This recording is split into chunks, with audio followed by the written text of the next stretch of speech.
আসসালামু আলাইকুম রহমতুল্লাহ। আপনাদের সবাইকে ধন্যবাদ আমার কথাগুলি শুনবার জন্য। আপনি ঠিক কখন প্রতারিত হয়েছেন এটা আমি জানি না। তবে আপনি নিশ্চিত থাকুন যে আপনি প্রতারিত হয়েছেন। আপনার কি মনে আছে কবে আপনি আপনার ভোটটি দিতে পেরেছিলেন? সর্বশেষ সম্ভবত ২০০৮ এর জাতীয় নির্বাচন ছিল আমাদের দেশের ন্যূনতম সুষ্ঠু নির্বাচন।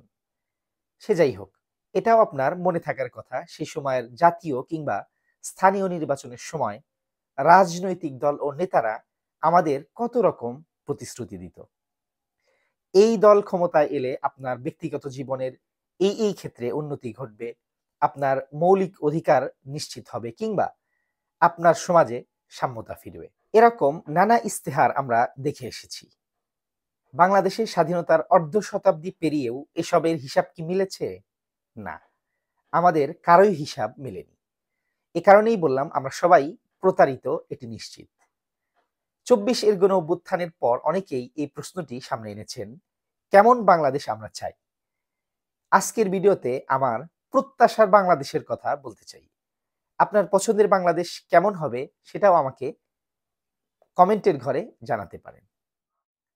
আমার পছন্দের বাংলাদেশ কেমন হবে এটি বলার আগে ছোট করে একটু বলে রাখি যে এখানে কিন্তু আমাদের যে দেশের প্রচলিত রাজনৈতিক ব্যবস্থা, অর্থাৎ গণতান্ত্রিক ব্যবস্থা, যদিও গণতন্ত্রেও সেই অর্থে আমাদের দেশে নেই, কিন্তু এটিতে আসলে গণতান্ত্রিক ব্যবস্থা হিসেবে এটিকে বলা যেতে পারে। এই প্রচলিত ব্যবস্থার মধ্য থেকেই এই প্রত্যাশাগুলো আমার রয়েছে। সেটি কিন্তু একেবারেই ভিন্ন প্রশ্ন যে আমি এটি এই শাসন ব্যবস্থার পক্ষে নাকি খেলাফার পক্ষে নাকি ইসলামী শাসনতন্ত্রের পক্ষে, সেটি কিন্তু একেবারেই ভিন্ন আলাপ। এটা আমি ছোট করে প্রথমেই বলে রাখছি। তো যাই হোক, আমার প্রত্যাশার বিষয় আমি সর্বপ্রথমেই যে বিষয়টি বলবো সেটি হলো যে মানুষের যে ৫টি মৌলিক অধিকার অবশ্যই এটি নিশ্চিত করতে হবে। আমার পছন্দের বাংলাদেশে আমি এরকমই আশা করব। অর্থাৎ একজন মানুষের অন্ন, বস্ত্র, বাসস্থান এবং অবশ্যই গুরুত্বপূর্ণ শিক্ষা এবং চিকিৎসা, এই ৫টি মৌলিক অধিকার প্রত্যেক নাগরিকের জন্য নিশ্চিত হবে। অর্থাৎ কোন নাগরিক আমার দেশে, আমার পছন্দের বা আমার স্বপ্নের বাংলাদেশে খাদ্যের অভাবে মারা যাবে না কিংবা খাদ্যের অভাবে থাকবে না। একইভাবে বস্ত্র বা কাপড় এবং বাসস্থান বা একজন মানুষ, তার জন্য অবশ্যই বাসস্থানের ব্যবস্থা থাকবে। এই বিষয়গুলো অবশ্যই থাকতে হবে এবং সবথেকে গুরুত্বপূর্ণ হচ্ছে শিক্ষা।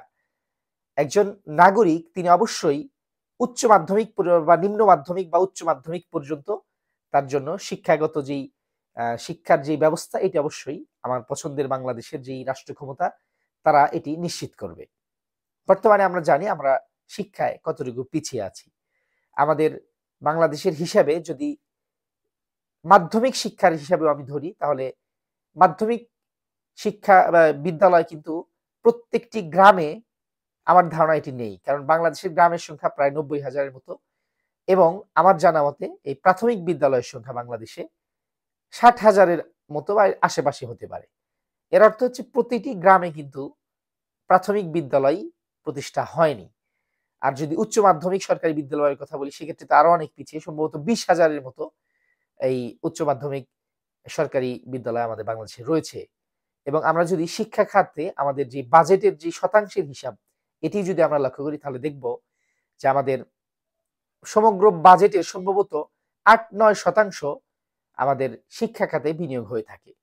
অথচ জাতিসংঘের যে আইন বা জাতিসংঘের যে প্রস্তাবনা সেই অনুযায়ী কিন্তু একটি দেশের ১৫-২০% শিক্ষা খাতে নির্ধারণ করার কথা। সেক্ষেত্রে আমরা অনেকটা পিছিয়ে এবং তার ফলাফল আমরা চোখের সামনে দেখতে পাচ্ছি।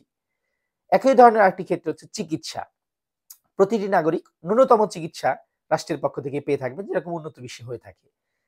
কিন্তু আমাদের দেশে এই চিত্র একেবারেই ভিন্ন। যদিও প্রায় ৫০০টির মতো উপজেলায় স্বাস্থ্য কমপ্লেক্স রয়েছে, কিন্তু এটি আমরা সবাই অবগত যে যেকোনো মানুষ তার ন্যূনতম সামর্থ্য থাকার পর কেউই আসলে বাংলাদেশের সরকারি স্বাস্থ্য কমপ্লেক্স গুলোতে চিকিৎসার জন্য যায় না, বরং তারা প্রাইভেট যেই মেডিকেল গুলো রয়েছে এগুলোতে চিকিৎসা নিয়ে থাকে। এর কারণ হচ্ছে প্রতিটি উপজেলায় স্বাস্থ্য কমপ্লেক্স থাকলেও এখানে পর্যাপ্ত চিকিৎসার ব্যবস্থা নেই, পর্যাপ্ত চিকিৎসক নেই, পর্যাপ্ত সেবা নেই এবং অযত্ন অবহেলা এগুলোর কারণে মানুষ কিন্তু এখানে চিকিৎসার জন্য যায় না।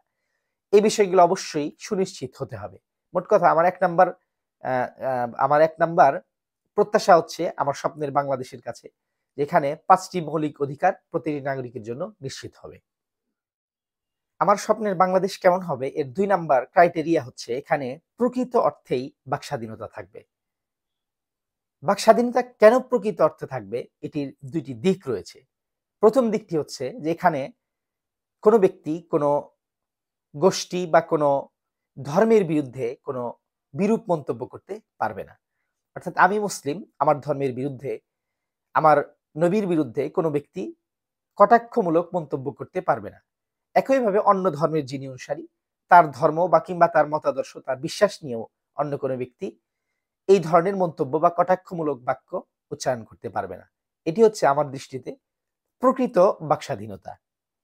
এর ঠিক আরেকটি দৃশ্য রয়েছে এর বিপরীতে, সেটি হলো যে বিরুদ্ধ মতকে দমনও করা চলবে না। অর্থাৎ আমার ধর্ম বা কিংবা আমার স্পর্শকাতর বিষয় নিয়ে যেরকম অন্য আরেকজন ব্যক্তি মন্তব্য করতে পারবে না বা কটাক্ষ করতে পারবে না, ঠিক একইভাবে কোনো ব্যক্তি যদি আমার মতাদর্শের ভিন্নতার কারণে আমার মতের ভিন্ন কিছু বলে আমাকে আঘাত না করে, আমাকে কটাক্ষ না করে, তাহলে তার সেই মতকে দমনও করা চলবে না। এর সহজ একটি উদাহরণ আমি দিতে চাই এভাবে, যেমন আমাদের বাংলাদেশে বেশ কয়েকটি ধারার ইসলাম চর্চা এখানে হয়ে থাকে। যেমন আমি ব্যক্তিগতভাবে আমি দেওবন্দি এবং হানাফি। আরেকটি ধারা রয়েছে সালাফি বা আহলে হাদিস, কিংবা আরেকটি ধারা রয়েছে সুন্নি বা বেরেলভী ধারা যাদেরকে বলা হয়ে থাকে। এই যে মতাদর্শিক ভিন্নতাগুলো ধর্মীয় আঙ্গিকে একই ধরনের বিভিন্ন ক্ষেত্রেই কিন্তু এই ভিন্নতা রয়েছে। তো আমি উদাহরণস্বরূপ ধর্মীয় অঙ্গনের কথাটি আমি বলতে চাচ্ছি যে আমি একজন দেওবন্দি হানাফি হিসাবে আমার যে মতাদর্শ এই কথাটি আমি সমাজে প্রচার করব, মানুষকে দাওয়াত দেব। ঠিক আহলে হাদিস সালাফি কিংবা বেরেলভী সুন্নিরা যদি তাদের মতাদর্শের কথা বলা হয়ে থাকে, আমি তাদের বিরুদ্ধে তাদের মতকে প্রশাসনিকভাবে কোনো দমনের চেষ্টা করব না। বরং আমার এখানে মতামত হচ্ছে যে আমি আমার মতকে প্রচার করব, সমাজে বিস্তার করব, মানুষকে দাওয়াত দেব। মানুষ আমাকে গ্রহণ করলে করবে, তাদের মত তাদের চেষ্টা অনুযায়ী তাদের পক্ষে যদি কোনো মানুষ যায় সেটি তার বিষয়। মোট কথা আমি এই ভিন্ন মতকে দমনের জন্য কোনো প্রশাসনিক ব্যবস্থা নেব না, বরং আমি যুক্তি তর্ক আলোচনার মাধ্যমে মানুষের সামনে আমার মতটি যে সঠিক এটা আমি প্রচার করব, যাতে মানুষ এটি গ্রহণ করে। এভাবে মানুষের সামনে আমি উপস্থাপন করব। তো এই হচ্ছে এই প্রকৃত অর্থে বাক স্বাধীনতার যে প্রকৃত মর্ম, এটি আমার কাছে এরকম ভাবে মনে হয় যে কোনো ব্যক্তিকে বা কোনো গোষ্ঠী বা ধর্ম নিয়ে কটাক্ষ করা যাবে না। একইভাবে মতাদর্শিক ভিন্নতার কারণে কোনো ভিন্ন মতকেও দমন করা যাবে না। আমার পছন্দের বাংলাদেশে প্রকৃত বাক স্বাধীনতা বলতে আমি এটি আশা করব। তৃতীয় যে গুরুত্বপূর্ণ বিষয় সেটি হলো প্রত্যেক নাগরিকের জানমালের নিরাপত্তা থাকবে। এটি অবশ্যই আবশ্যকীয় বিষয়।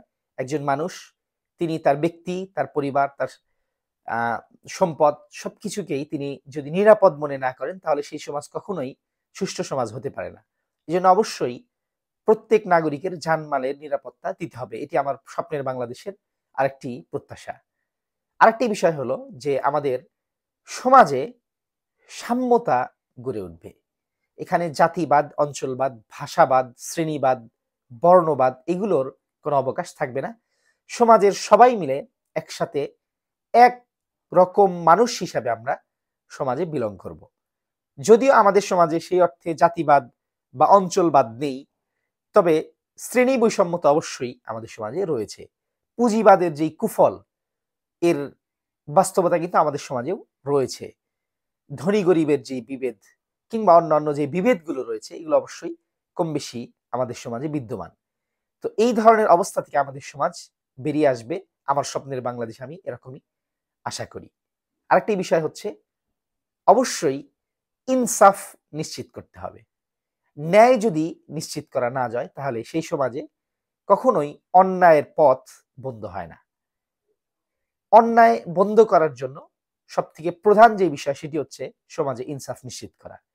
সুতরাং এই যে বিষয়গুলো আমি বললাম, এই বিষয়গুলোর সমষ্টিকভাবে আমি যদি আমার বাংলাদেশ পাই, সেক্ষেত্রে আমি মনে করি যে এটি আমার স্বপ্নের বাংলাদেশ। আপনার স্বপ্নের বাংলাদেশ কেমন আপনি আশা করেন, আপনি অবশ্যই কমেন্ট বক্সে আমাকে জানাতে পারেন।